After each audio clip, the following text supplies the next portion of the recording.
Direktur Reskrimum Polda Metro Jaya Kombes Wira Satya Triputra dalam konferensi pers Selasa siang menjelaskan motif penculikan dan pembunuhan Muhammad Ilham Pradipta berkaitan dengan pemindahan uang dari rekening dorman ke rekening penampung.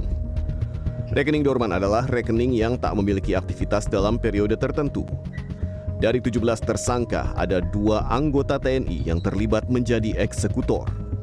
Kasus ini bermula pada 31 Juli 2025 saat C alias Ken bersama pelaku Dwi Hartono dan Aam melakukan pertemuan.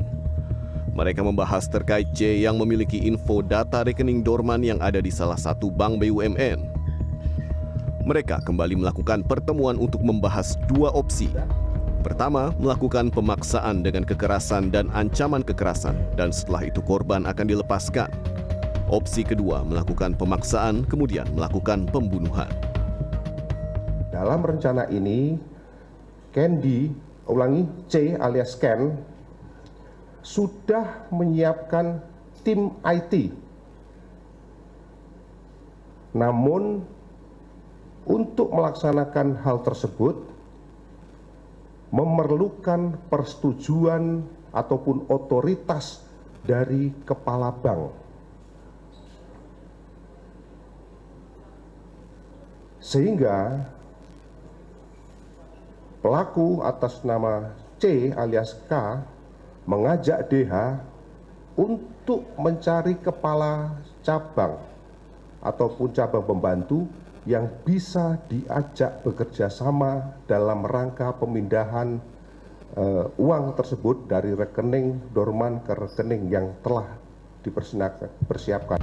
2 anggota TNI yang menjadi tersangka adalah Sersan Kepala N dan Kopda FH yang bertugas menjadi tim eksekutor.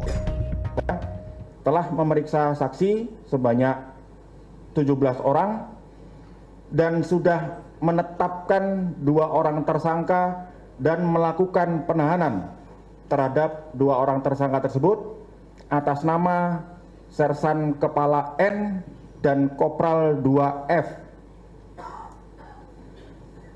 Selain hal tersebut, kami juga sudah melakukan penyitaan uang sejumlah 40 juta rupiah dari Kopda F dan diduga dari hasil tindak pidana yang dilakukan. Sebelumnya, penculikan terhadap Muhammad Ilham Pradipta yang merupakan kepala cabang salah satu bank BUMN di Cempaka Putih terekam kamera CCTV pada 20 Agustus lalu. Dalam video terlihat korban disergap oleh 3 orang tak dikenal dan kemudian dimasukkan ke dalam mobil. Dalam penelusuran yang pernah dilakukan tim CNN Indonesia, Muhammad Ilham Pradipta diculik di area parkir supermarket di kawasan Ciracas, Jakarta Timur yang memang sepi dan cenderung lengang. Dan pemirsa, saat ini pukul 9.56 atau hampir 10 pagi dan bisa dilihat area parkir di sekitaran lokasi tempat Muhammad Ilham Pradipta, kepala kantor cabang bank berplat merah ini diculik, memang terlihat cenderung sepi. Tidak ada lalu lalang orang yang berada di sekitar area parkiran, dan ini mungkin menjadi kesempatan juga para pelaku penculik untuk melakukan aksi penculikan di lokasi ini.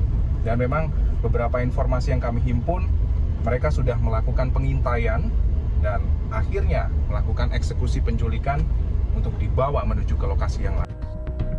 Dari lokasi penculikan di Jakarta, tim CNN Indonesia kemudian menuju tempat di mana mayat korban ditemukan, yakni Kampung Sambung, Desa Nagasari, Kabupaten Bekasi, Jawa Barat. Jenazah Bangkir Ilham ditemukan warga sekitar dalam kondisi tewas mengenaskan sehari setelah diculik. Kesaksian penemuan jenazah kami ungkap dari salah seorang warga. Ya, akhirnya saya sudah sampai di Kampung Karangsambung, tepatnya di Desa Nagasari, Kecamatan Serang Baru, bersama dengan salah satu warga di sini yang sempat melihat secara langsung proses evakuasi dari jenazah Muhammad Ilham Pradipta. Jadi Pak AB ya namanya ya? Bahrudin AB. Pak Bahrudin, kemarin sempat melihat proses evakuasi, mayatnya berada di mana Pak? Tepatnya di sini kah atau di mana? Di sini Pak, posisinya telungkup. Telungkup, oke. Iya, kepalanya ke arah timur. Terus kondisinya gimana? Kondisi kepala terikat lakban, 5 lilitan, tangan diikat sama tali rapia warna putih, merah, sama kaki diikat lakban warna hitam. Warna hitam. Posisi telungkup.